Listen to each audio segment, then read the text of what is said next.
Hello YouTube, my name is Paul. Hope you're all keeping well. Welcome back to a different kind of video. So what I'm going to do is start replying to some of these questions that I got in my Q&A for my last competition video, which I got probably about 4 dozen different questions. So what I'm going to do is split them up into different videos. So the first one I'm going to do today is the so-called Grail games. I'm not really into the word Grail titles, but they're the most difficult games I've got, or to get, that I got in my collection.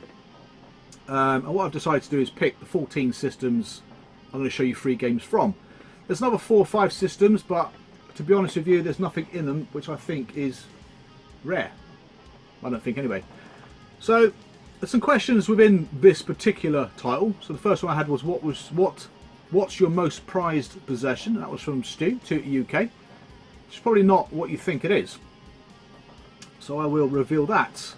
My question is, which game is the most expensive one you own, i.e. current value? Now again, in terms of current values and that, I don't really like talking about that sort of stuff, because I don't collect because of values. I collect because these games are difficult to find. There's usually a bit of a story behind them. And if you played poker before, you kind of got your cards, and the house cards come down, you're like, I've got something here, and your sort of heart rate goes up really quick, and you get a bit like, whoa, bloody hell, you got a bit mental, don't you? That's the same kind of feeling you get when you're buying a bloody expensive or rare game. You just don't see them. And the amount of times I've gone onto eBay and seen a rare game on there, and I'm like flipping in panic mode. Got to get it before someone else does. Which is a bit sad really, but that's how it is. So I don't collect it because there's a value to it as such. In some cases with these games, I've probably paid more than they're worth.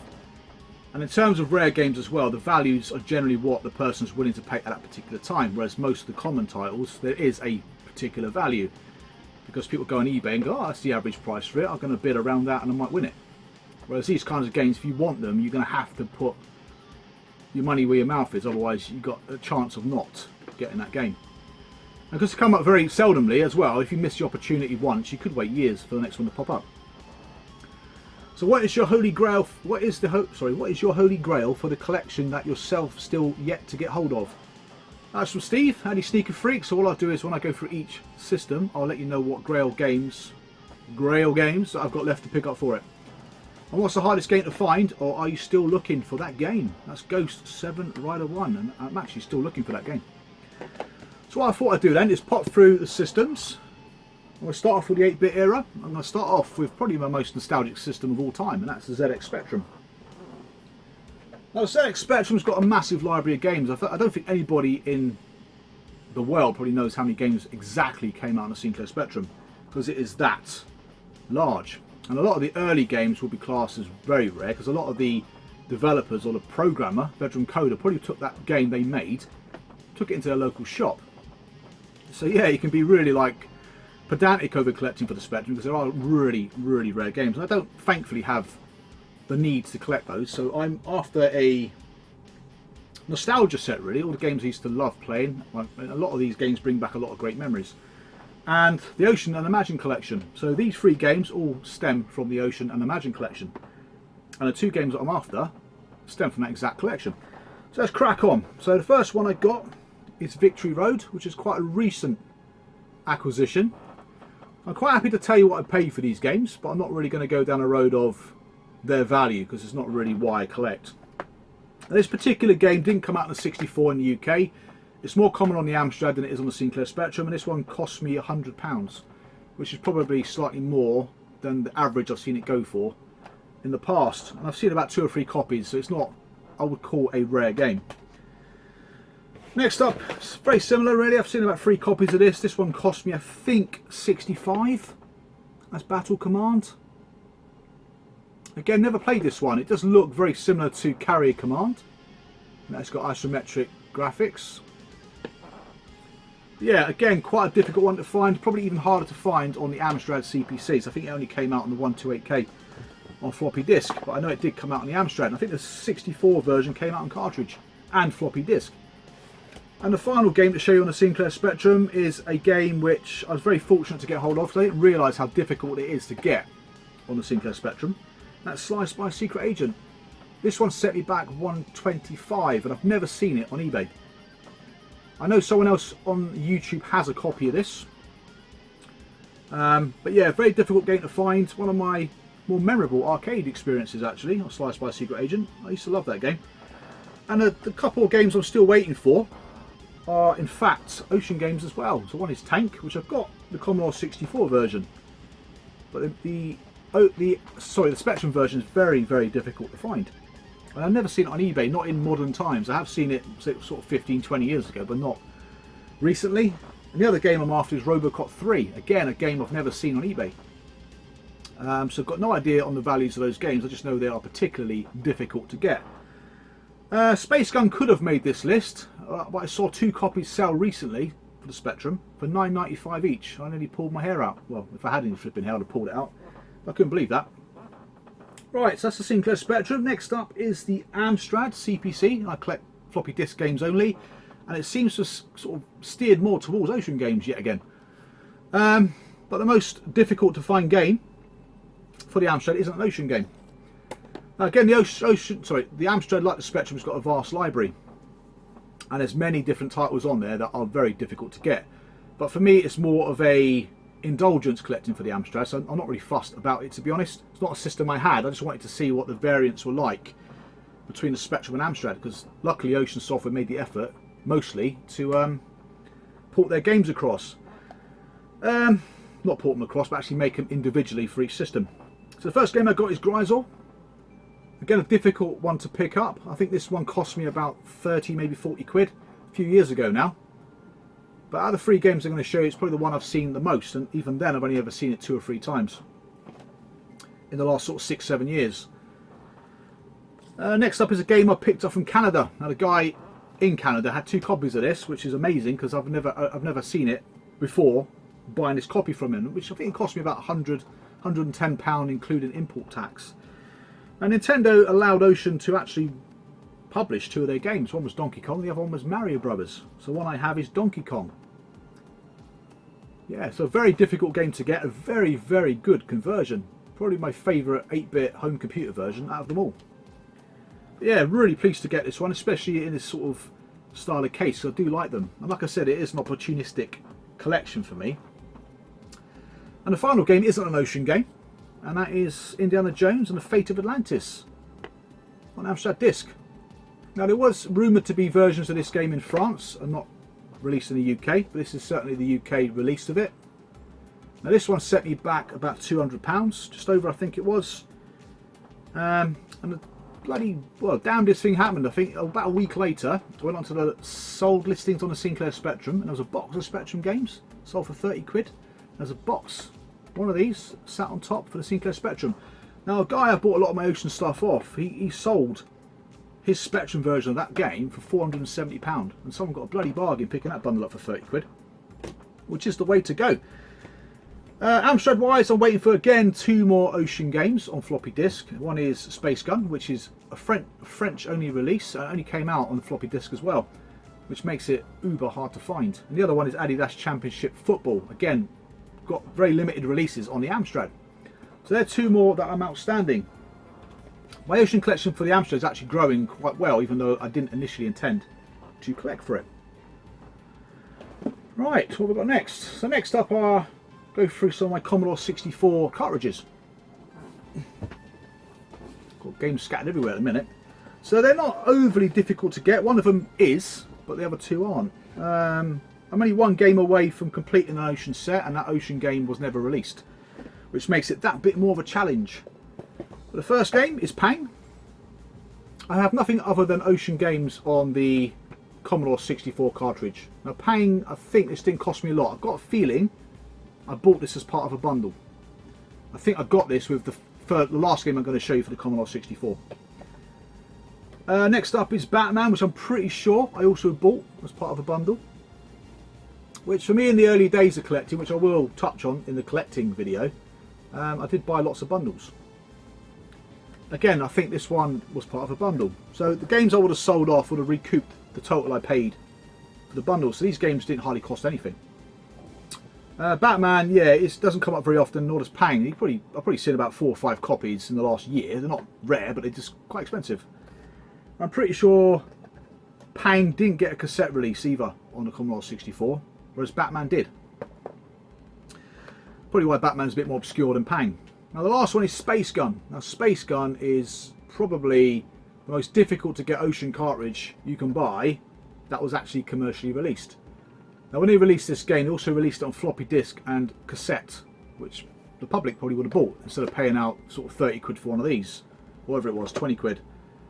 So yeah, the only one I'm outstanding is Double Dragon, and Double Dragon is, like I said, was never released. You could only buy it in a computer show, which makes it probably one of the most rare ocean games you can buy. So that's the Commodore 64. So next up is the Amstrad GX4000. Right, okay. Now these games here, there's two games that I have which are probably more difficult to get than these three. But the only reason I haven't shown you those is because I don't know if they're authentic or not. So until I see a complete box light gun set with those two cartridges in it, I can't really sort of honestly say they are originals. I've got no reason why they shouldn't be, and it'd be the two of the three most difficult games you can get on the GX4000. The first one I'm going to show you is Dick Tracy, a game that eluded me for a bloody long time. And as per usual, I bought one which had a photocopied instruction manual, and this little puppy came up. Again, this one set me back, I want to say about 100, maybe 120 quid. It's probably one of the most expensive GX4000 games I've bought actually. And it don't come up very often. In fact, out of the three games I'm going to show you, it's probably maybe the hardest one to get. Next up is a very desirable game on the system, and that's Pang. Again, I wouldn't call this rare, but it does hold its value really well. I mean, I paid about 65 for it. And then the last one is Mystical, which again, very similar to Pang, holds its value. So probably amongst the two most valuable games on the system. This one again I think cost me about 60 quid. Not a particularly great game. But yeah, like I said previously, I would love to get the light gun set. I do have the light gun, I do have the two cartridges, but I've never seen a boxed complete copy. Just to verify that the games I got are actually originals. And obviously Chase HQ 2, which is the one of the questions I had. What was the hardest game to find? Are you still looking for that game? It is Chase HQ 2 on the GX4000, and that game only came out on cartridge on any Amstrad machine, so it's really hard to find. It was only sold via mail order about 2 years after the GX4000 was released, so you can imagine why it didn't sell. So yeah, I would love to get that. So yeah, that's probably the hardest game left for me to find. I think got one more 8-bit system. Now, this system I don't collect for actively anymore. I did build up a little collection for it, maybe of about 30 games, but I don't collect for it anymore, and that is the Sega Master System. So I've got 2 pieces left in the collection. Let's grab them a second. One was released in France as a double pack, which I actually bought from Galaxy Sega, and that was this Disney software Sega pack. And there's quite a few little packs like this that were released on the Master System, which is quite quirky, and a lot of them were released over in France. But yeah, I mean, Castle of Illusion and Lucky Dime Caper, Donald Duck, he seems to feature in quite a few of these presentational kind of boxes. Now that one set me back, I think, £200, and that was a very much an impulse purchase. I literally went on there, guy had it up on the group, and I just said, oh, I'll have that.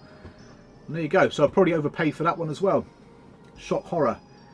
Next one is another Master System title featuring Donald Duck again. Now this is the box set of Lucky Dime Caper. These are the only 2 I kept from the whole Master System collection. Again, it's in nice condition, in quite a cheap and tacky box file. This one I think cost me about £150, but it is missing its poster, unfortunately. It's got one of the most awkward, should dust this down really, got one of the most awkward kind of design cases ever, because as soon as you open this up, literally the t-shirt will fall out and all the bits will fall out as well. So yeah, be really careful with it if you ever get one. But yeah, it's missing the poster, probably in good condition, but yeah, really pleased to have it. I've got no idea what these go for now. I've not seen one for a long time. So that's that one. So I'm going to show you 3 of those because I've only actually got the two. So I think that's it for the 8 bits. So next up is the 16 bits. We'll start off with another highly nostalgic machine, which is the Atari ST. Now, I don't have anything. These games are hard to find, but they're not like mega rare or anything like that. The first one I'm going to show you is Rarest Plus. Again, a nice little shooter. Came out on, I think, most of the big systems in the UK. I'm sure it got an Amiga Spectrum release. It might even got a Commodore 64 and Amstrad release. But again, this one only set me back 10 quid, which was a bit of a bargain really. And sometimes when you're on eBay, sometimes things just pop up which are dirt cheap. But the ST again is a very nostalgic collection. So what I collect for on the ST really are games I used to have. But every now and then a game will come up that's cheap, which I have to pick up. Next one's quite a recent addition as well, and that's Emmanuel. Again, this one cost me 70 quid. The box is in poor condition. But a very difficult Tomahawk game to get. And one I remember quite vividly from its reviews. I always wanted to play it for some particular reason. But yeah, I was really pleased to get hold of this one quite recently. But I would like to get another copy of it. Like I said, it's quite hard. The final one for the ST is Little Computer People, which again I bought from Canada, from the same guy I picked up Donkey Kong from. And this was about £100 including tax and post, maybe about 110 quid. This is the North American release of it. It only came out in the UK, as far as I can tell, on budget re-release under the Mastertronic label. A game I always fancied buying simply because I saw some reviews of it in Sinclair User, which gave it some excellent reviews.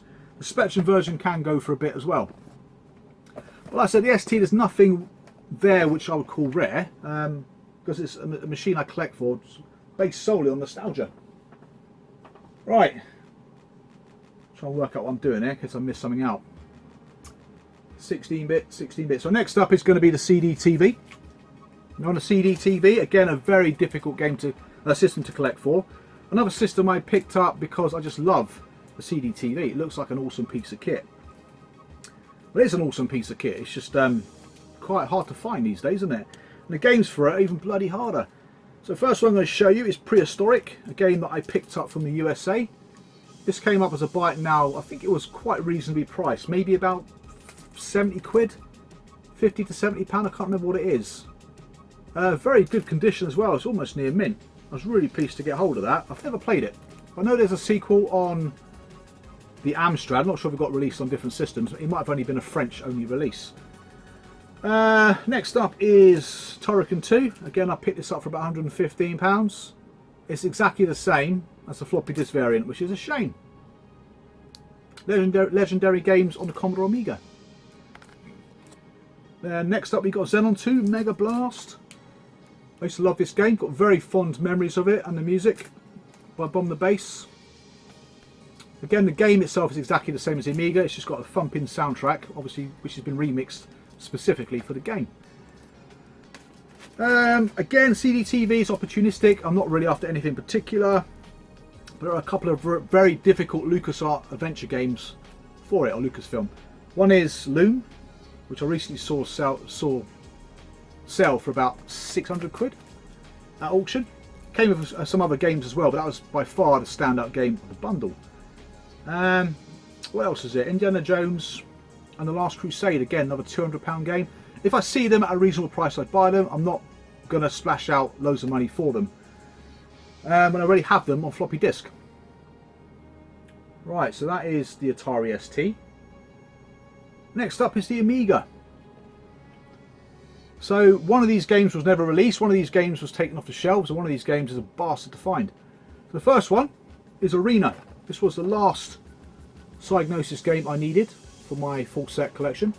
This one I picked up from the USA. I picked up one about 2 weeks prior to that from Germany, and this one was in nicer condition and less yellowed. Now the reason I think Arena is so hard to find is because when it came out, the Amiga 500 I'm pretty sure wasn't launched, because this came out in '86.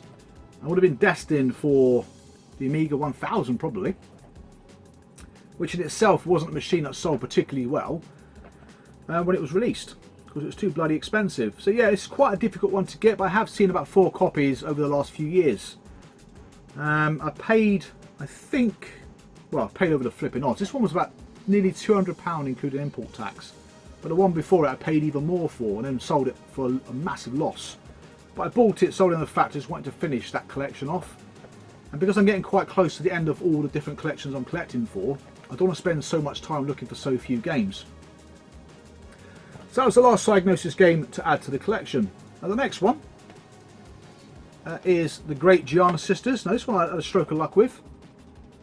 So this game was released in the UK on the Amiga. I've had the ST version before. There's a 64 version, but there's no there's no Amstrad or no Spectrum version released in the shop. This one was taken off the shelves because it was pretty much a Mario Brothers rip-off. I'm not sure which Mario Brothers game it ripped off. But yeah, this was in part of a bundle that I bought from eBay. I think it was on the very last picture out of 12, and in the bottom left hand corner, kind of like tucked away, was this game. And that bundle cost me 90 quid. And I think that particular bundle probably had a value probably more about 500 or 600 quid. That's without including this game as well. So a very fortunate pickup, this one. Not many games I could say that I've picked up and I've got them at a bargain price, but that's probably one of them. And last but not least is a game that was never released. So this is more...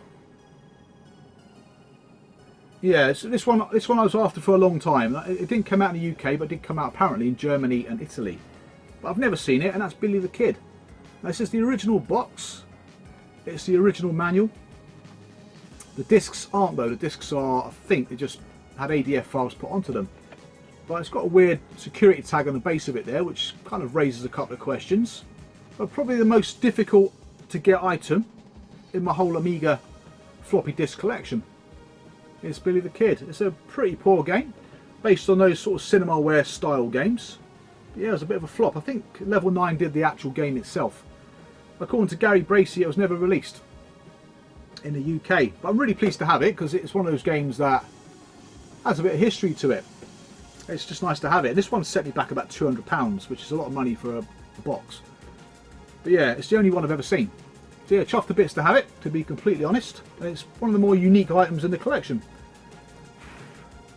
That's it for the Amiga. Right, what's next? Amiga, CD-TV, ST. It's got to be Mega Drive. Right, so the Mega Drive. Now, within the Mega Drive collection, is probably the most, well, it is the most expensive game I've played, the most valuable game I own, and a very difficult to get, well, all difficult to get, but a very difficult to get box set. So first up is the box set, which I picked up a while ago now. And that's Echo the Dolphin. I've had this one for a couple of years. Now this was listed on eBay for £600 on their offer. So I offered him, I offered him 500, he wanted 550, so that was it. But this is absolutely an amazing condition. Now this can get a lot more nowadays than I paid for it, but it's by far in nicer condition compared to that Lucky Dime Caper one I got. It's definitely one of the pride and joys in the collection because it's obscure. I think I've seen this about 3 times since I've been collecting again in the last 6 years. But yeah, really pleased to have it. Quite an expensive piece. Probably one of my top 20 pickups, I think, in value. But yeah, it's a cracking thing to own. I will put it back in its bubble wrap in a minute. Next up is the most expensive game I've ever bought, and that was a really recent acquisition, and that's World Championships Soccer 2. Now, this one cost me just shy of £1,900. Again, I've seen this game sell for as much as that, and I've seen it sell for less. I've probably seen this go now about 4 times. So probably the price I paid for it might be one of the highest prices ever paid for this game. Still not played it, to be honest. I've got to say. But like I said, my collection is made up of nostalgia. It's made up of games that are a challenge to get. Really difficult to get. I mean, it's not like I can just go out and afford this sort of stuff, you know what I mean? It just sometimes gets landed on the old credit card, but sometimes these things happen. It's very difficult to find games. This game again was not released in the UK. Apparently it was only released in Hungary. How true that is, I don't know. Probably due to licensing again. But a very difficult game to get. You can pick it up from the US, which is a lot more common. And the final game for the Mega Drive is a game that I picked up. I thought I got a good deal on it actually, and I'll kind of explain why in a second, and that's Lakers versus Celtics. Now, this particular game was never released either. in the UK, or indeed in Europe. And I'm pretty sure from the last time this game sold, the guy who sold it had a bit more knowledge about it. Apparently there's 170 odd of these games produced. But again, because of licensing, they didn't release it. I'm assuming they must have given 176 items away because they couldn't have sold it. So they must have just given them to staff or destroyed them. But there's only 13 or so known copies to exist in the world, so it is the most difficult to get Mega Drive game I've got for definite. But yeah, so this game came up on eBay. It was about £2.5 grand. No, it wasn't. It was more than that. I offered the guy £2.5 grand, and he refused. And then a little while later, he put it up for auction. I won the bid at £2 grand. And because I think I offered him £2.5 grand, he kind of like said, well, he didn't decline it because I think it was up on reserve. So yeah, I won the auction, but it was on reserve, and I didn't bid high enough. Then the next time he listed it at a lot less, like probably about 10 or something. But he barred me from bidding. And I think when people keep doing that, I don't know why they keep relisting the same thing, but when they do that, people lose confidence in buying that product or game or whatever you're buying. So I ended up bidding on it via a different account, which is my missus's account, and I got it for £1,020. So yeah, a bit of a sad state of affairs really, to offer someone £2.5 grand for it and end up with it for a lot less than that. Now again, it's one of those games that, in terms of value, is the most valuable game I own. How much it's worth, I don't know. But like I said, I got it because it's a challenging game to get hold of, and I do like a challenge. So that's it for the Mega Drive. Next up, it's got to be 32-bit time. 32-bit. Let's start off then with the Sega Saturn. Again, got quite a few bargains here because at that point I was still collecting or buying bundles, and some of these were buy it nows which were bloody ridiculously cheap. So the first one is Deep Fear, which I got a feeling cost me about £75. It was around that. It wasn't over £100 for definite. Kind of a survival horror style game. Now the Saturn, I was going to go thinking about going for a full set, but for whatever reason I didn't. I'm quite fortunate to have picked up all the big hitters for that system. A lot of them were quite reasonably priced. So the first one's Deep Fear. It could be any number of games replacing Deep Fear as well, which have all got similar sorts of values. But what I did, I went on eBay, had a look at the most expensive games on there and the ones that come up the fewest, and I put them in this particular collection. There's about half a dozen games on the Saturn that could have replaced that. Next up is Street Fighter Collection. This one set me back a measly £35. Now this is one game I've seen on the Saturn absolutely rocket in value. Again, if you're interested in values and stuff like that, just go on eBay and search it, because at the minute it's astronomical. And the final game, again another bargain. This one came up as a buy it now for £100. And of course I was there just in time. That's a lovely conditioned version of Panzer Dragoon Saga. Need to get a box protector for this because it is in lovely condition. It's got some honest shelfware along the top. Yeah, but the contents inside are lovely as well, so really pleased to get that one. But I didn't find the Saturn particularly difficult to collect for. The games are readily available. I think the most difficult game, I think, for myself to get hold of was not Maximum Carnage, Maximum Force. Really hard to find title that was. Right. Next up, I'm going to show you FM Towns Marty.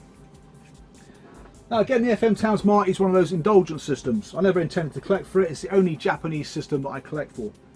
And what I love about it is it's got a lot of games which I've got history on the Amiga. And to see them running on FM Towns Marty, because they run better, is brilliant. So games like New Zealand Story, Operation Wolf. But none of these games I've ever played before on any other format. Maybe the one or two on the Mega Drive. But yeah, so the first one I'm going to show you. Again, I can't pronounce this. I think someone did tell me what it was called. Is this one. It's a really good shoot 'em up. I'm not sure it's by the same guys who bought us Flying Shark. It's very similar to that sort of game. This one I think set me back £280 about 3 years ago. The FM Towns Marty is an amazing system to play on. It's just really hard to find games that come up as auction, because generally when people find them, they list them as buy it nows. So the buy it now prices do not reflect their real prices by country mile. Now next up is Splatterhouse. In fact, I've not played Splatterhouse. It's the second one I've played on a Mega Drive. Again, this was part of a bundle that I bought from the US. I think it came with a game called Scavenger, which I sold. So this one probably cost me about the going rate, which was about $2.50 I think when I got it. But again, it's a very, very good conversion of Splatterhouse. Yeah, it's brilliant. So I'm really chuffed to have that one as well, as you can imagine. All these 3 games were published by Ving as well. And the last one was the last game I picked up for the FM Towns. No, it wasn't, second to last. Picked this up the back end of last year. And that's Truxton 2. This one I think was about 400 at auction again. Cracking game. I love the original on the Mega Drive. But again, a very difficult game to get, and usually these are listed for like 800 to £1,000, which is ridiculously expensive. And certainly not worth that. Right, what else have I got? 32X. Now 32X I've had a bit of luck with one of the games, but the other 2 were the going rate at the time. The first one I'm going to show you is probably the more common of the 3, not that they're bloody common games, and that's Darkside. This particular copy of Darkside was being listed by the guy who wrote the music for the game. And the only reason I believed him when he said that is because he had about 30 or 40,000 quid's worth of music mixing equipment going up on eBay. So he was kind enough to write me a letter of authenticity. I'm trying to remember the guy's name. He's also done music for Sonic the Hedgehog. Richard Jacks. So yeah, really impressed to get that. I'm not going to show you the letter because there's addresses on it, but yeah, I'm writing to confirm the authenticity of your copy of Darkside for the 32X purchased from myself via eBay. Purchased from myself, okay. I'm a composer of video game, television and film soundtracks, and Darkside was the first video game soundtrack I worked on in 1995. So he must have done some subsequent Sonic games, because when you find this guy on Wikipedia, he's worked on loads of games. After completing my music degree, I was employed as a composer for Sega Europe from July 94 until August 2001. My job involved composing music for various Sega titles across the 32X, Saturn and Dreamcast platforms, as I was based at the Product Development Department, also known as SOEPD, which at the time was located at something Gunnersbury Avenue. Darkside was the first game I worked on during my time at Sega. The 32X was originally codenamed Mars, and I created the soundtrack with Adam Solkeld, who was another composer based at Sega. We worked on Mars development kit, and the soundtrack was created with MIDI sequences, utilising some FM sounds on the 32X hardware. I mean, it's brilliant to have that. I'm really pleased that he did that. And he actually signed the manual for me. It's definitely a lovely thing to have in the collection, which makes that quite unique, I think.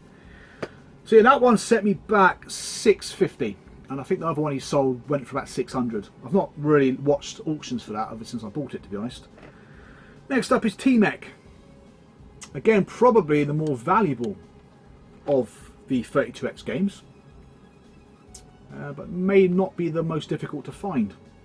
Now, T-Mech I bought from a collector who was quite prominent on Retro Collect. I don't know who he is, but he sold his collection off maybe 2-3 years ago, and he sold off a load of 32X games, and I picked one of them up. Again, roughly about $650 for that, and that was in lovely condition, as is Darkside. The next one is the one I got a bargain on. This particular game came up along with Virtual, I'll make sure I get that right, Virtua Racing. No, it was Virtua Fighting it came up with. And as soon as I saw it, I did one of those, like, I hate the term, backdoor offers. So I literally asked the guy, would you take £100 for this game? He was like, yeah, I'll have £100, bloody hell. So he ended the auction, I put it back up as £100 buy it now. Then ended up with Primal Rage, which is probably, yeah, one of the more better finds, I've got to say, my collecting history. Again, in decent condition, definitely got a lot of honest shelfware on this one. Still got a sticker down the front, which I've yet to use the hair dryer tactic on. But yeah, really pleased to get that, as you can imagine. Yeah, one of the more valuable games in the collection, which cost me next to naught. Right, so So Amiga, done all that. Done that. Just checking what I've got here. So I think I'm on the last system now, which is the CD32. Now the CD32 is the pride and joy collection that I have. I'm only a couple of games away, well, one game away from completing a retro collect full set, and 2 away from completing what I think is the full set, because there's 2 games that I've seen released. One was Word Construction Set, which was developed in New Zealand, but I don't know where it got distributed to. I see a copy sell last year for about 600 quid.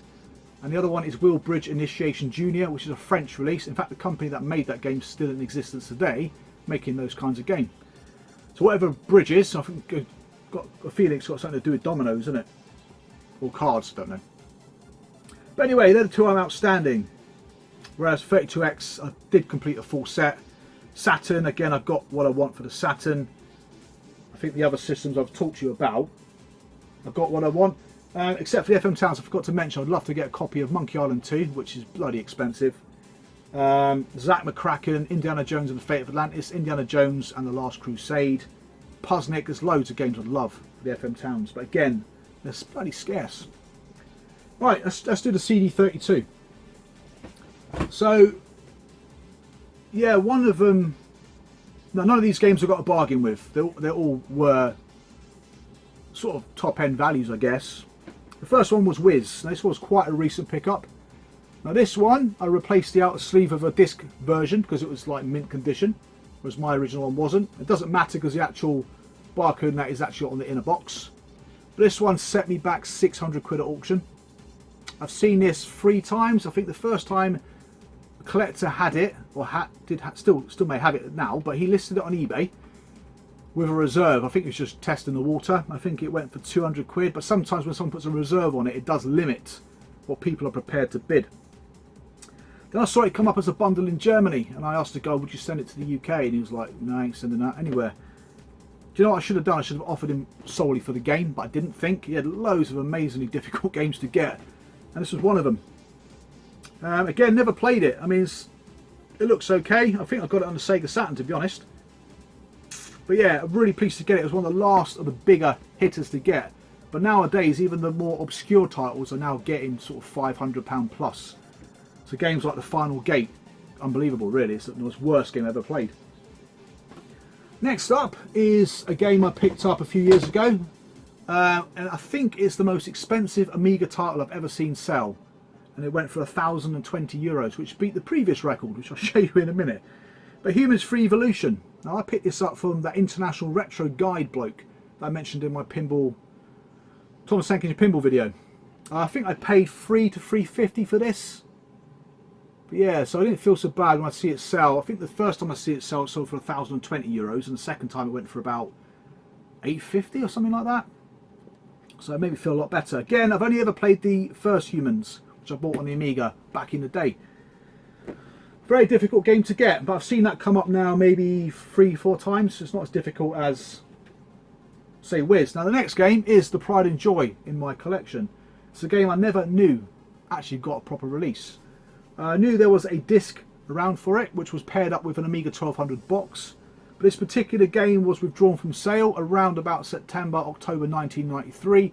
CD32 was released August, September 1993.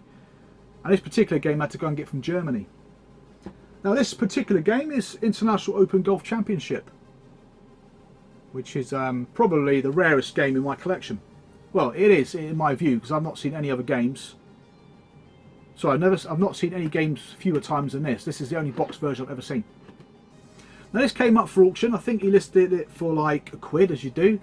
It got up to £36 before I saw it. I straight onto the flipping contact me now button. Would you take 400 quid for it? I think I offered a solid offer. Because sometimes you've got to do that. If you don't do that, other people will do it. So 400 quid offer. He ummed and ahed about it for flipping days, and all of a sudden it just disappeared. I was like, oh fucking hell, where's that gone? And it came back on. It was literally listed for €1,000. So I was prepared to bid more than that for it, and luckily I was the only one who bid on it. It's quite funny because it came up in a forum, something to do with money laundering. So did you see this game sell for €1,000? Yeah, it must be money laundering. But it is the most difficult to find game that I've got in my collection. So if it's the only full box version I've ever seen, it's about as obscure as Chase HQ2 on a GX 4000, or Double Dragon, which I've seen 2 copies of. So yeah, that's it. So the questions: what's your most prized possession? Tootie, that's that one. Most expensive game you own, and current value. Again, current value is just based on what you're willing to pay for it on the day. There is no current value. The last one sold for about 3.5. What is your holy grail game for the collection you still want to get hold of? I think I mentioned quite a few there, Steve. There's quite a number I still like to get. What's the hardest game to find and you're still looking for? And that's Chase HQ2 GX 4000. So I hope you enjoyed that video. Again, I was very reluctant to do it. I'm not someone who likes to do stuff like that, but I thought, yeah, I've got lots of stuff here which is hidden away really, and no one gets to see it. So I thought I'd share it with you. And let me know what you think. I mean, there are games that could have made the top 3 that didn't. Either because they're not as hard to get as those, or because there's quite a fine line between them, especially on the Saturn. How can I forget? Mega CD. Mega CD. Right, how can I forget that? So Mega CD is one of those prime examples. That's what prompted me to that particular system. Now the Mega CD, there's got to be about 8 games or so which aren't necessarily very difficult to get, but all of a similar value. Now the reason I picked these 3 is because they're complete with spine cards. The first one I'm going to show you, again, these I had originally, and the story behind the Mega CD is I got to about 85 games and really struggled to pick up games like Syndicate, Power Rangers, Adventures of Batman and Robin, and this guy in Belgium sold his entire Mega CD collection, and amazingly it only went for €3,000, which, yeah, it's a lot of money, but it's nowhere near its true value. So I bought this bundle from Belgium. I swapped out all the best stuff as you do, and I listed the 85 games plus all the variants and all the rest of it, and obviously I raised a lot more money than I paid for it. And subsequently, when games have come up when they've got their spine cards in them, I've replaced them with what I've already got. And sometimes you get a decent deal and sometimes you don't. So enough of that story. So next up is Marco's Magic Football. Game I've never played. I've been told it's not particularly great, even though it looks the parts. Now this has its spine card in it, and I think the spine carded version may have cost me around 300. Yeah, I think that was roughly what it was, and I think I sold my unspine carded version for about £50 to £100 less. Next up is a game I was after for ages. I did actually have it before I bought this full set collection, and that is the Smurfs. Again, with its spine card. I think it's the first of the major Mega CD games I picked up with its spine card. And I'm quite fortunate to have about 30 sealed Mega CD games. Again, part of that big collection. So that's one of the best bundles I ever bought. I think I bought 2 bundles, large bundles like that. One was for the Mega Drive though, which again I kept some of the amazing stuff out of it. And the last one, last but not least, is the Adventures of Batman and Robin. Again with spine card, which I think cost £4.50. I think the Smurfs was part of that big bundle, so I sold off my copy of the Smurfs and just replaced it with that one. But this was about £4.50. I think I sold my unspine carded one for about £3, maybe £3.50. I've had these in the collection now since about 2014, so it's been a little while. That is definitely it. That is it. So yeah, so I've got some more questions to answer. I've got one around collections. So I will be doing a collection video. Questions like, do you ever see an end point in your collection, or what systems do you have set up permanently? There's loads of questions there, so we'll do a separate one just based on when I started collecting, why I started collecting, and how it's really evolved into the collection it is today, which is very different to what it was in 2004. I've got a load of miscellaneous questions. There's loads on there, and obviously the top systems and games, which I'll probably do some video. When I do some more collection videos, I will answer the questions within those videos. So yeah, I don't want to just give you a quick answer to the questions, because there's rhyme and reason to why I do what I do. So thank you very much for watching. Thank you very much for subscribing. I will definitely see you guys again real soon. So take care, and bye for now.